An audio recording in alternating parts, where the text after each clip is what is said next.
Here for the exhibition? I can take you aboard. After you.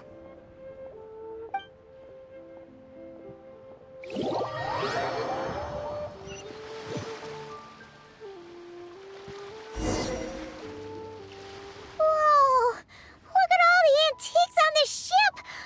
It's almost too much to take in! Greetings. I trust you've been well since last we met? Aha!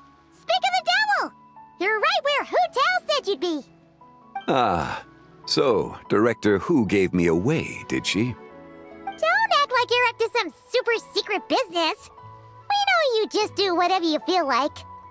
Yo, Traveler! Paimon! What's up? It's been a while, you two. Happy Lantern Rite. Beidou! Yunshin! It's great to see you! You're here for the exhibition too? Yes. When I heard these artifacts were from ancient times, I just knew I had to come learn more about them. I mean, what a discovery, right? Yeah, Ningguang pretty much said the same thing. She thought coming here might help culture me up or something. But as you know, I'm more of a fists and punches type of person. I doubt one exhibition is gonna change that. You're too modest, Captain. You're the leader of the Crux fleet. That takes far more skill than just fists and punches. Plus, at the end of the day, you still decided to come, even though you didn't have to listen to Ningguang. Well, she's the Tianquan. If she can't even get an average ship captain like me to do her bidding, how's that gonna look? You sure know how to think from her perspective, huh? I guess I do. Anyway, how's everyone enjoying the exhibition? I heard that if you see something you like, you can negotiate the price with the owner and take it home.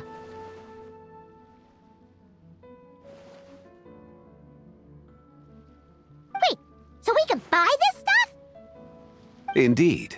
Although Shigu Antiques is hosting this exhibition, many of the items come from private collectors. As long as both parties reach an agreement, you can make an offer of mora or an equivalent trade. Well, shall we continue our conversation as we look around? Let's go! Paimon's super curious about all this stuff.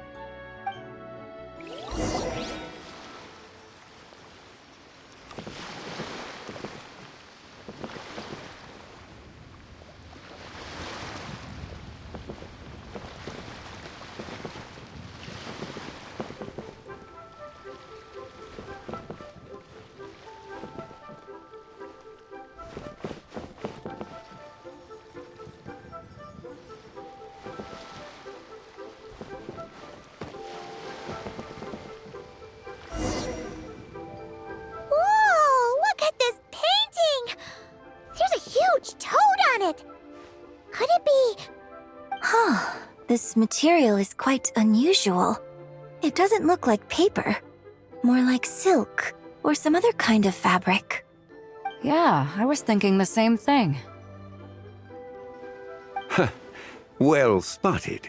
This is a painting of Jianju, the Moon Devourer, made primarily with mulberry silk. Such craftsmanship is rarely seen in modern-day Liyue. Ha! Jianju the Moon Devourer! Paimon knew it! That toad made it super obvious. What's that? A new dish at Wanmin restaurant? No!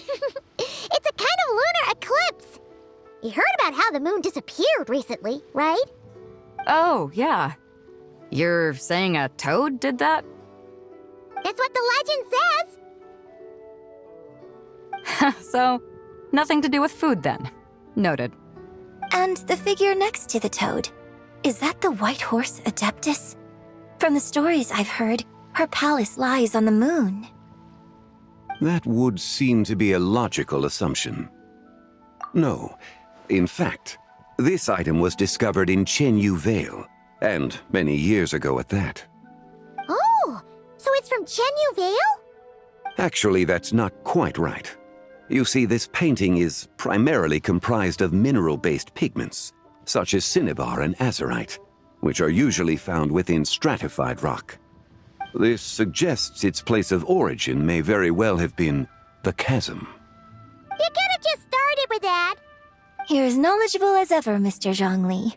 I had only ever heard the legend of Janju the Moon Devourer, but now seeing it depicted in this painting, I wonder, if I purchased it, perhaps it could serve as inspiration for a new opera. Though I'm not quite sure who the painting belongs to right now. A splendid idea, Miss Yoon. Perhaps in lieu of Mora, you could offer the lyrics to said opera as recompense. The lyrics? But to whom? Why, to me, of course. I am the owner of this painting, after all. Wait, so you're one of the private collectors of the exhibition? No wonder you knew so much about the painting. But lyrics in exchange for a precious antique? My work could never possibly be of equal value. I don't know about that. I'm not much of a scholar, but even I know your operas are in a league of their own. An astute observation, Captain Beto. In my possession, this painting is nothing but a lifeless artifact. In your hands, however, it could be transformed into a new piece of art entirely. Quite the worthy exchange, no? But I'm not sure when I'll be able to finish writing it. It certainly won't be ready this year. Allow me to be equally forthright, Miss Yoon. This silk painting is merely a copy I made of the original work. There is no need for such concern over its value. Huh? So it's a fake? I had no idea you were such a skilled artist, Mr. Zhongli. I pride myself on having some knowledge of antiques, but I didn't notice anything that would point to it being a replica. You never cease to amaze me, Mr. Zhongli. You flatter me. All that said, Miss Yoon, you must accept. Truly, I insist. Huh. He's gone from handing out fake Mora to fake paintings now, huh? Your kindness is impossible to refuse, Mr. Zhongli. Rest assured, I'll be sure to return the favor. I shall look forward to it. Man, that was quite the find. I should buy something too, if only so I can show it off to Ningguang. Let's keep going and see what we can find.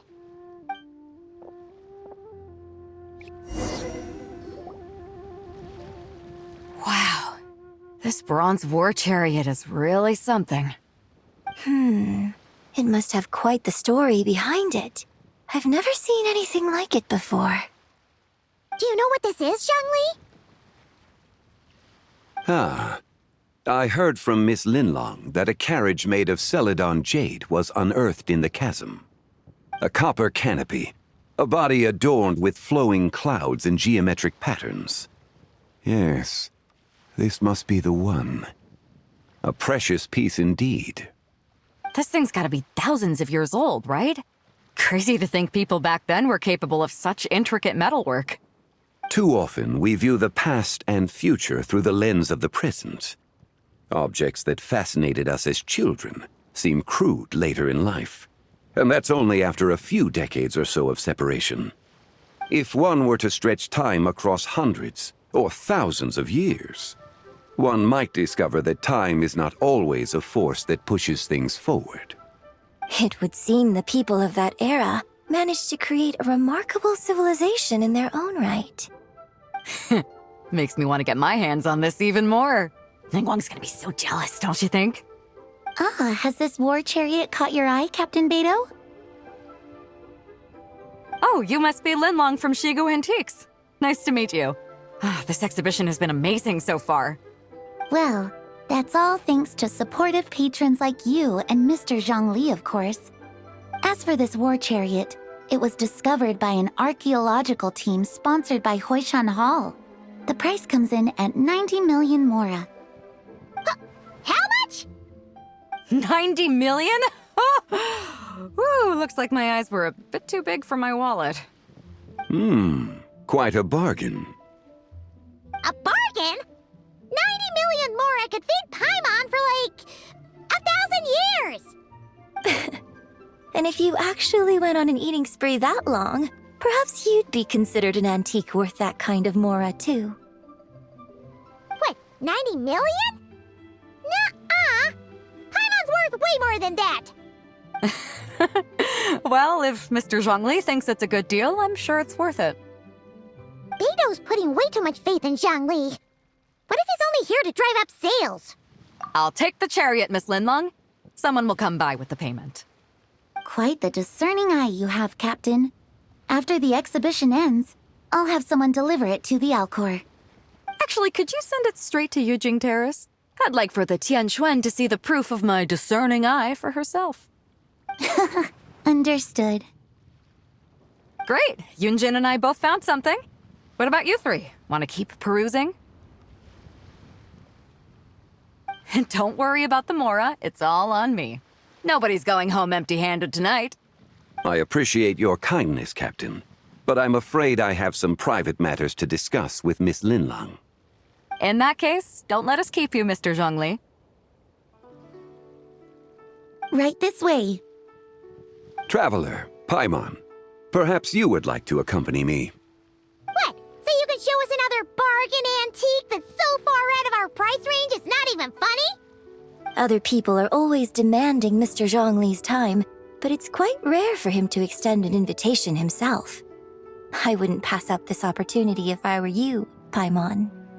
Yeah, just don't forget to come aboard the Alcor for a drink later. Yeah, guess you're right. Taking a quick look isn't gonna cost us anything. Let's go!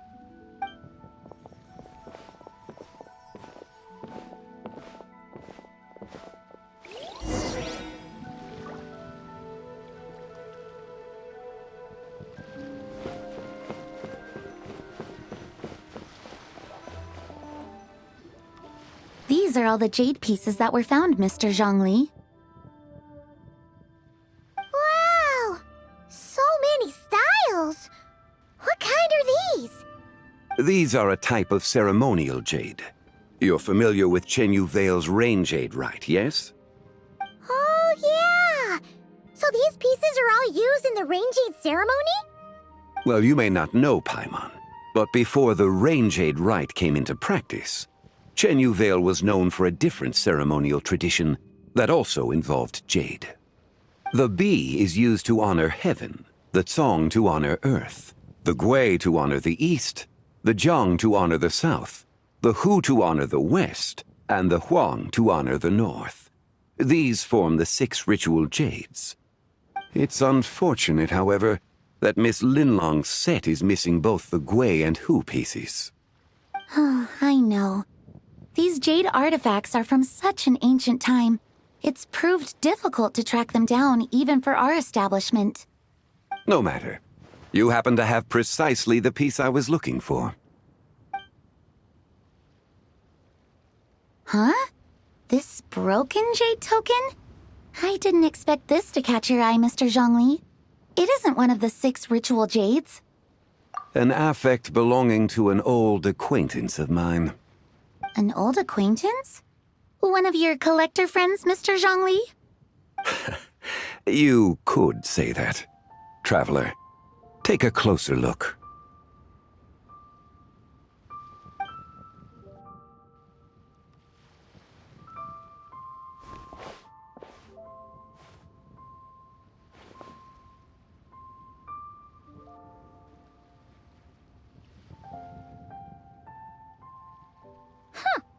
It doesn't look all that special to Paimon.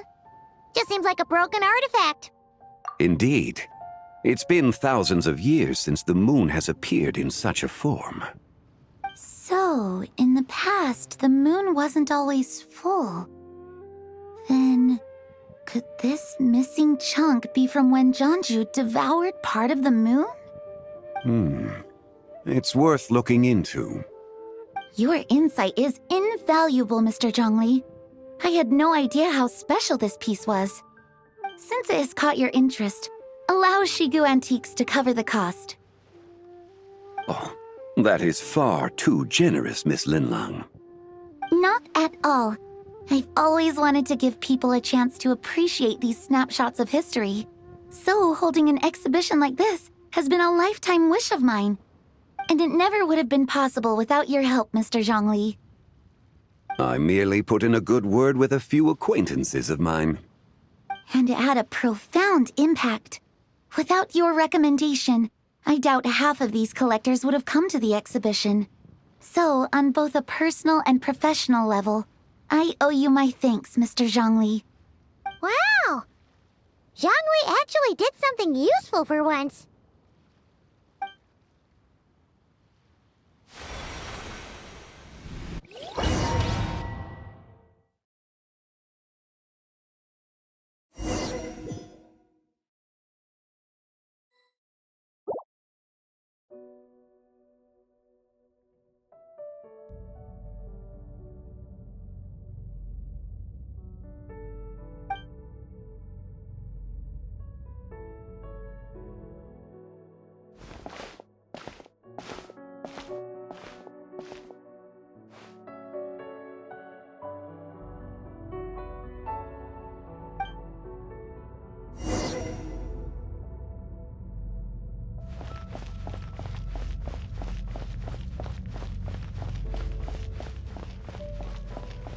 Three, 5, 7.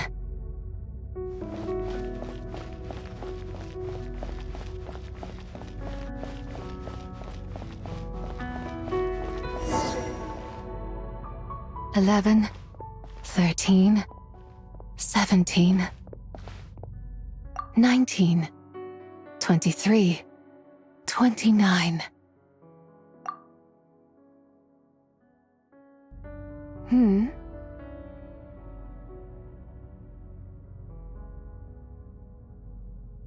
You also enjoy counting in such a fashion, lost child? The same loneliness as them. It seems to exist in your heart as well. Me? I'm sorry, I don't remember. The shadow of the moon? Or a dream of time? I'm sorry. No one has asked me such things before. I've been here for so long. There is much I have forgotten. I know nothing of your arrival. All I know is the longing in people's hearts. Yet, I sense the moonlight's guidance within you, child. Perhaps that is what brought you here. You seem confused. Perhaps I can help in some way. The path home is... that direction. I believe someone told me that before. But I was never able to reach the end. You should take a look. No need. It would seem... my time has already run out. Farewell. May the moonlight ever shine upon you.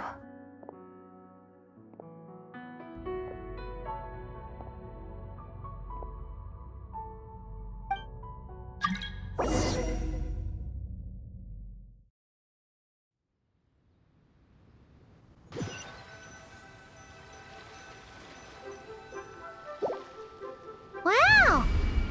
Zhongli actually did something useful for once. Your complexion looks rather ashen, traveler.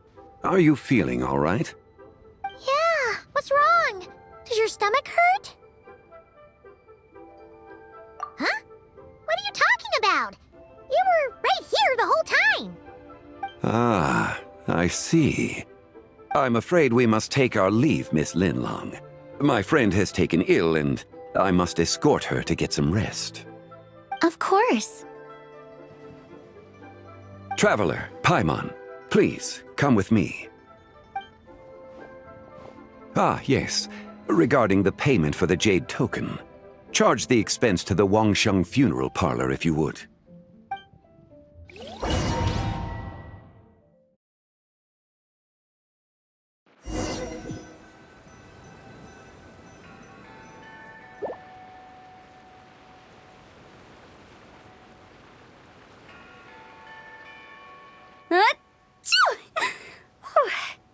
Guess someone's thinking of me.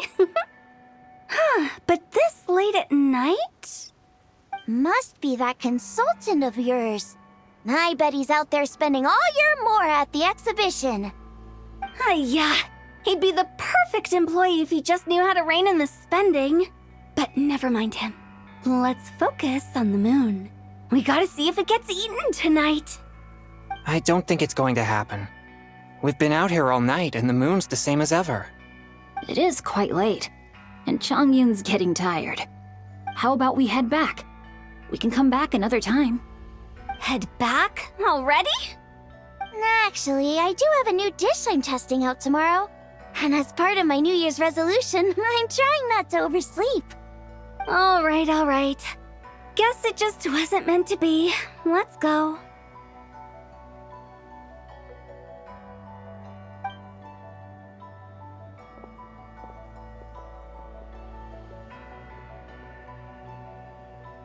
When the sun's out, bathe in sunlight. When the moon's out, bathe in moonlight.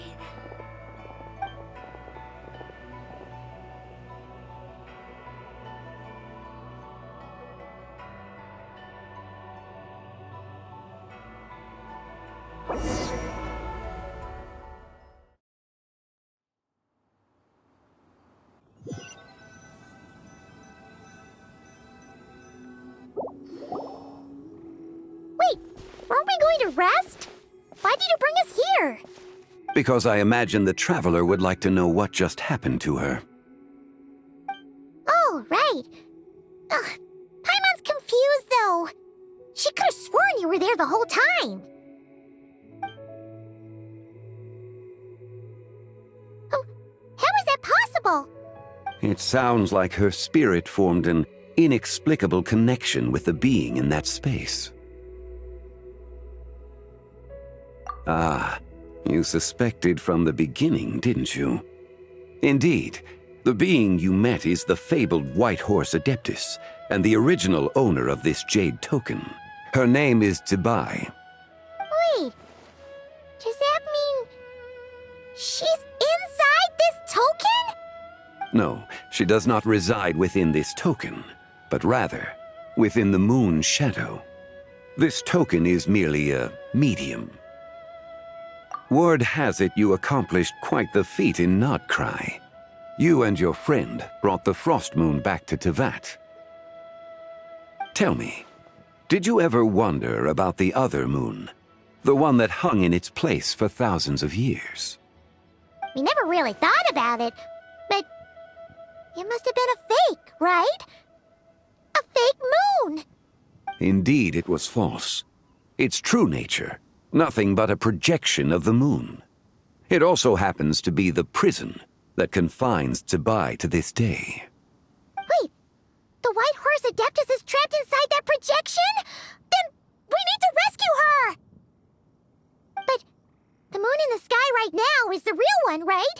Where did the fake moon go? And why can't Paimon see it? With the return of the true moon, the shadow naturally lost its place in the heavens.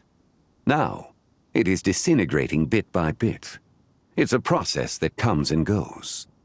When it occurs, it looks like the moon is being obscured by a black shadow. But when it stops, the shadow disappears and becomes invisible to the eye. So, you're saying there's an invisible fake moon blocking the real moon right now? Indeed. Okay, this is not what Paimon was expecting. My hypothesis is that people's wishes could be what trigger the periods of disintegration. After all, when you experienced that episode just now, it was precisely when Miss Linlong spoke of her own wish. Wait, is that because the White Horse Adeptus answers people's wishes? The legend must be true then. So, that means the more wishes we make, the faster the fake moon will disintegrate, right? Then it won't be long before the White Horse Adeptus is free! Quite the contrary. After countless years trapped inside, the two have merged into one. When the moon shadow is gone, Zibai will cease to exist in this world. Oh no! So, by bringing the moon back, we actually hurt the White Horse Adeptus? Do not burden yourself with such thoughts. Because of your actions, a promising opportunity has presented itself to us. Let us not forget, what is crumbling is also precisely that which imprisons her. Yes, and that is why I invited you here tonight. Your connection to that broken jade token confirms that you can do what I envision. However, while I had hoped to receive your assistance, this matter could have significant ramifications. I must admit a certain reluctance to implicate you in more of Tevat's secrets. Often, the deeper one's knowledge of such matters, the harder it becomes to extricate oneself from them. You are someone who once traveled through the boundless sea of stars. I cannot help but wonder, perhaps it is wrong for your fate to become too entangled with the fate of any one world. Such is your conviction, then. Since journeying beyond Liyue, you have had ample time to reflect on these matters, it would seem. Very well. The first secret I must reveal is that Zibai has long since passed away. The being within the Shadow Moon is merely one of the 3 deadly selves she severed before her death. Wait, the White Horse Adeptus is dead? Weren't you supposed to tell us how to fix this? Now it just seems even more impossible! Please, remain calm, Paimon, and allow me to explain. The 3 deadly selves is a practice used by those engaged in spiritual cultivation. The intent is to sever the 3 vice-laden mortal selves to reveal one's true, pure self beneath. However, Zibai's 3 selves are more complicated in nature. Because in the moment before her death, someone preserved the shattered essence of her soul and placed the fragments within her 3 deadly selves. If we retrieve the 3 fragments of her soul, there is a chance we can restore her presence in the mortal realm. So that means we can bring her back to life? Yes, provided we retrieve the fragments of her soul's essence from the 3 deadly selves. Indeed, the being you encountered was Zibai's first deadly self, Ziju. After Zibai's death, she ascended to the heavens and became one with the Shadow Moon. The essence that resides within her is a heavenly soul, also known as Taiguang. Thus, this self is the closest to Zibai's true nature.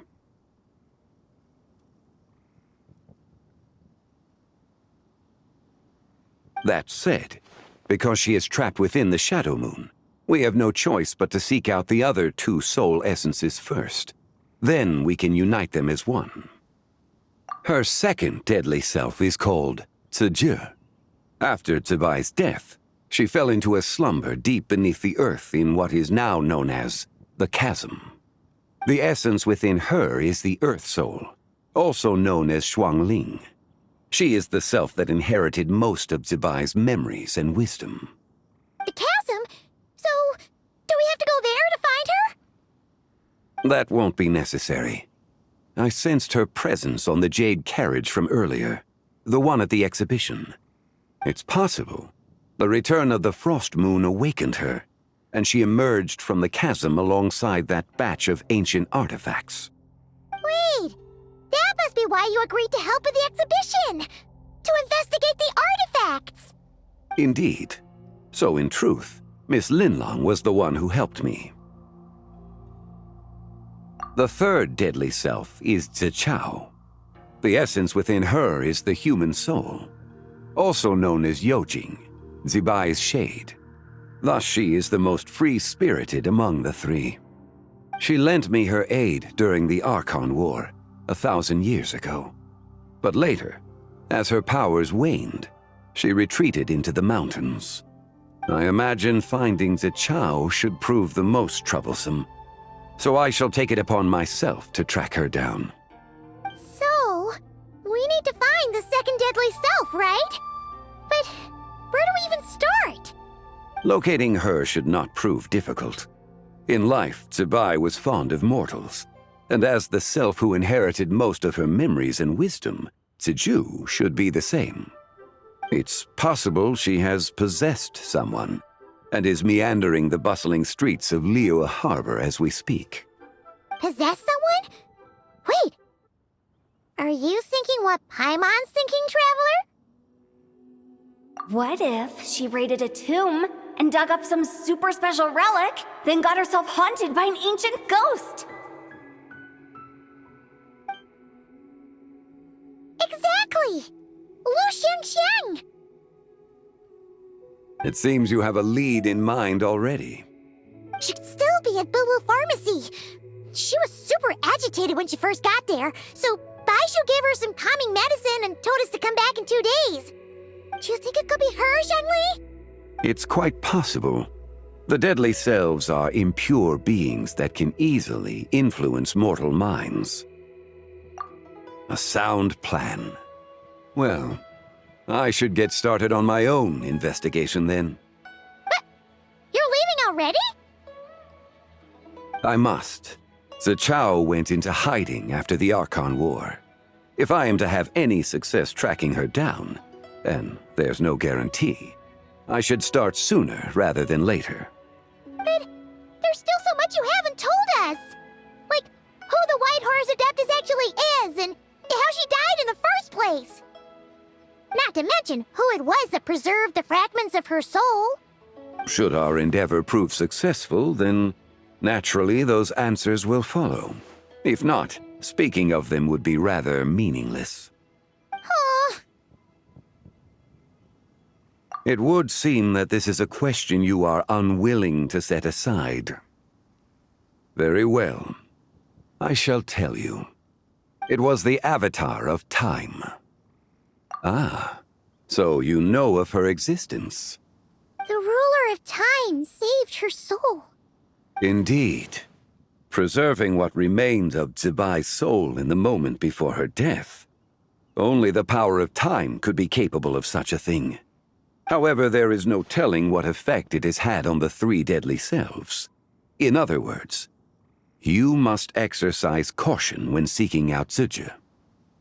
On the night of Lantern Rite, countless Shao lanterns, and the wishes written upon them, will be released into the sky. I estimate that this event will trigger the Shadow Moon's collapse. When that happens, the cage that confines the first deadly self will open. That is our moment to act, but also the moment where all could be lost.